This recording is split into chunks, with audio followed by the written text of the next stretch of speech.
Class 10 লৈকে আমি অলপ ঘৰৰ শাসন ব্যৱস্থাৰ মাজত থাকো দেউতা মায়ে আমাৰ পঢ়া শুনাৰ খবৰ লয় দেউতা মায়ে আমি স্কুলত গৈছো নে নাই স্কুলৰ পৰা আহিছো নে নাই খা খবৰ ল'ব পাৰে কাৰণ স্কুলখন ঘৰৰ কাষতে স্কুলৰ শিক্ষকৰ লগত দেউতাক মাকে কথা বতৰা পাতিব পাৰে কিন্তু মহাবিদ্যালয়ত পঢ়াৰ লগে লগে মহাবিদ্যালয়খন অলপ ঘৰৰ পৰা দূৰত হয়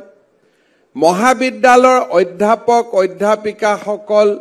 গাঁৱত নাথাকে বহুতে গুৱাহাটীৰ পৰা অহা যোৱা কৰে বা আন কিছু দূৰৰ পৰা অহা যোৱা কৰে আৰু দেউতাক মাকে মহাবিদ্যালয়ৰ অধ্যাপক অধ্যাপিকাৰ লগত নিজৰ ল'ৰা ছোৱালীৰ বিষয়ে কথা পতাৰ সুযোগ নাপায় পঢ়া শুনাও অলপ বদলি যায় আমাৰ দেউতা মা সকলে মেট্ৰিকলৈকে পঢ়াখিনি আমি বুজি পাওঁ কলেজত যোৱাৰ লগে লগে যদি দেউতাকে আৰ্টছ পঢ়িছিল সায়েন্সৰ সাবজেক্ট বিলাকৰ বিষয়ে আমাৰ আইডিয়া বিলাক কমি যায়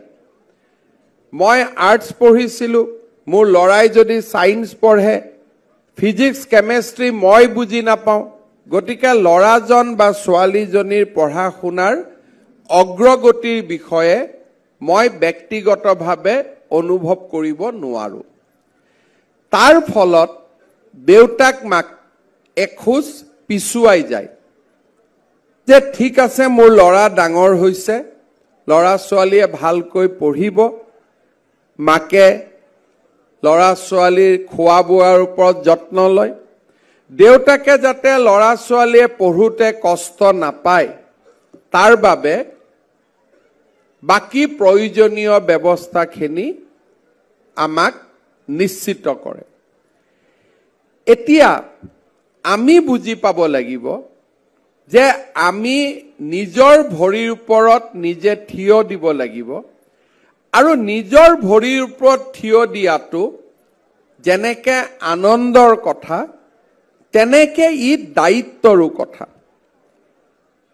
ৰেসপন্সিবিলিটি comes with accountability আজি মই মুখ্যমন্ত্ৰী হৈছো মোৰ বাবে আনন্দৰ কথা যে সিএম হলো আৰু কি লাগে কিন্তু যিমানে মই ওপৰলৈকে যাম হিমানে মোৰ দায়িত্ব বাঢ়ি যায় জবাবদিহি বাঢ়ি যায় আৰু দায়িত্ব আৰু জবাবদিহি যেতিয়া মই সদায় তাৰ প্ৰতি মই সচেতন হৈ থাকো তেতিয়া মই লক্ষ্যভ্ৰষ্ট নহওঁ কক্ষচ্যুত নহওঁ আমি যে ডাঙৰ হলো কলেজত গলো আমি যদি দায়িত্বৰ ওপৰত আমাৰ যদি সম্যক জ্ঞান নাথাকে তেতিয়াহলে আমি লক্ষ্যভ্ৰষ্ট হম কক্ষচ্যুত হম আৰু এবাৰ যদি লক্ষ্যৰ পৰা আঁতৰি যাওঁ 18-19 বছৰত আকৌ লক্ষ্যলৈকে উভতি অহাটো খুব টান কাম মই নিজে দেখিছো মোৰ এই সুদীৰ্ঘ জীৱনকালত যদি এবাৰ লৰা ছোৱালী কৰবাত বেয়া হল ৰাস্তাৰ পৰা আঁতৰিলে উভতাই আনাটো দেউতাক মাকৰ বাবে খুব কষ্ট আৰু এটা সময় দেউতাক মাকে হাত দাঙি দিবলগীয়া হয় মই বিচাৰো যে আমাৰ জালুকবাৰী সমষ্টিয়ে হওক অসমৰ ছাত্ৰ সমাজ হওক তেওঁলোক যাতে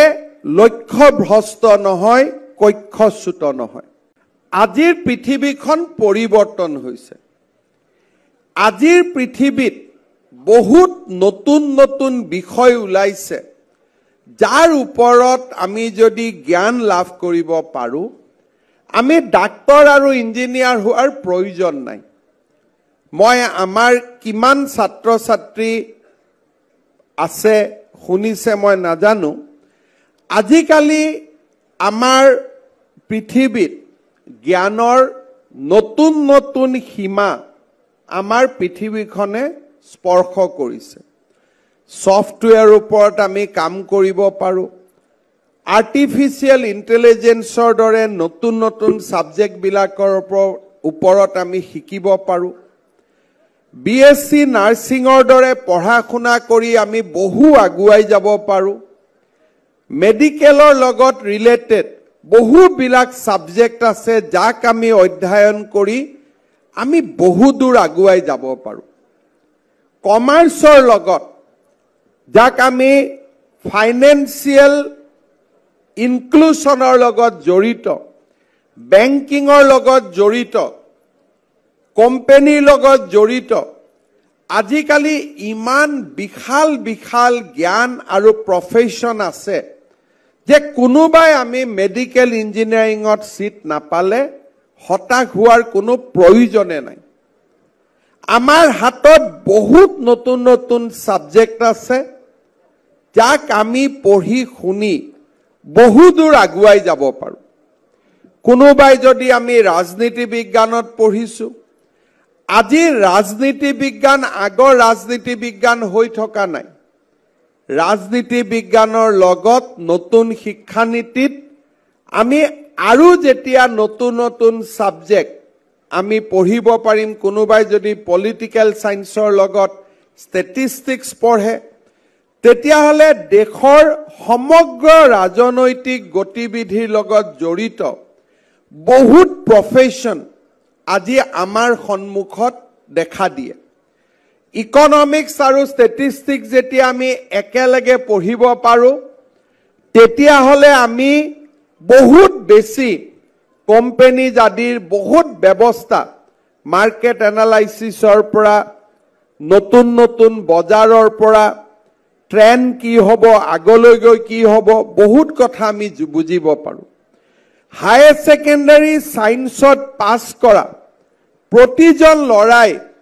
বেসিক সফটওয়্যাৰৰ ওপৰত জ্ঞান আহৰণ কৰি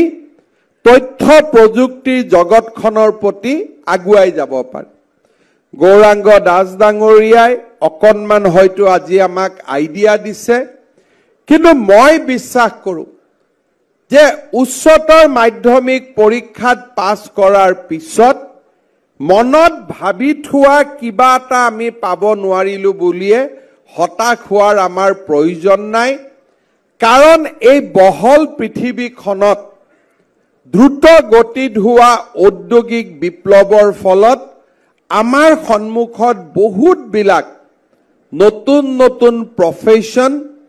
আজি আমাৰ সন্মুখত দেখা দিছে এই পৃথিৱীখন হতাশাৰ পৃথিৱী নহয় যুগ যুগ ধৰি একোজন মানুহৰ সাধনাৰে পৃথিৱীখন আজি এই অৱস্থা আহি পৰিছে যদি আইনষ্টাইন হতাশ হৈ গ'লহেঁতেন মানুহে বিজ্ঞান দেখা নাপালেহেঁতেন যদি শচীন তেণ্ডুলকাৰ হতাশ হৈ গ'লহেঁতেন মানুহে ক্ৰিকেট দেখা নাপালেহেঁতেন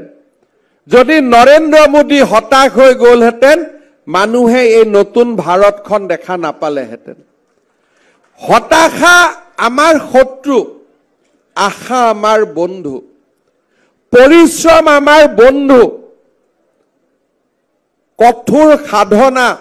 আমাৰ জীৱনৰ সংগী আমাৰ অসমত বহুত সুবিধা হৈছে আজি আমাৰ চাওঁতে চাওঁতে অসমত প্ৰতি বছৰে একোখন নতুন মেডিকেল কলেজ আৰম্ভ হৈছে আমি যেতিয়া কলেজত পঢ়িছিলো অসমৰ ল'ৰা ছোৱালীৰ বাবে 200টা মেডিকেল সিট আছিল আজি অসমৰ ল'ৰা ছোৱালীৰ বাবে 1200টা মেডিকেল সিট হৈছে আগত যদি হতাশা আছিল প্ৰতিটো বছৰে আমাৰ জীৱনলৈ আশা কঢ়িয়াই আনে এই বছৰ অসমত তিনিচুকীয়াত মেডিকেল কলেজ হ'ব অহা বছৰ বঙাইগাঁৱত মেডিকেল কলেজ হ'ব গুৱাহাটীৰ দ্বিতীয়খন মেডিকেল কলেজ হ'ব সময় আগবাঢ়ি যোৱাৰ লগে লগে সুবিধা বৃদ্ধি পাইছে যেতিয়া হতাশাৰ পৰিৱৰ্তে আমাৰ মনত আশাই ক্ৰিয়া কৰি থাকিব আমি আমাৰ পথ বিচাৰি পাম আজি জীৱনৰ এক সুদীৰ্ঘ কাল জালুকবাৰী সমষ্টিৰ মাটি পানী বায়ুৰ লগত নিজক জড়িত কৰি এই সমষ্টিৰ প্ৰতিগৰাকী ব্যক্তিৰ সুখ দুখৰ লগত নিজক পৰিচয় কৰি সঁচাকৈয়ে মই নিজেও আনন্দিত হওঁ। আজি আমাৰ এই ছাত্ৰ ছাত্ৰীসকল কোনোবা জনৰ সন্তান হ'ব, কিন্তু প্ৰত্যেকগৰাকী ছাত্ৰ ছাত্ৰীকে মই নিজেও মোৰ নিজৰ সন্তান বুলি অভিহিত কৰোঁ। সন্তানৰ বিকাশে, সন্তানৰ সফলতাই যেনেকে নিজ পিতৃ মাতৃক গৰ্বিত কৰে, তেনেকে জালুকবাৰী সমষ্টিৰ প্ৰতিগৰাকী ছাত্ৰ ছাত্ৰীৰ কৃতিত্বই আমাকো ব্যক্তিগতভাৱে গৰ্বিত কৰে। আজিৰ এই দিনটোত মই পুনৰ এবাৰ আমাৰ জালুকবাৰী সমষ্টিৰ প্ৰতিগৰাকী ছাত্ৰ ছাত্ৰীক মই অভিনন্দন জনাইছো, জীৱনৰ বাটত আগবাঢ়ি যাবলৈ আশীৰ্বাদ কৰিছো আৰু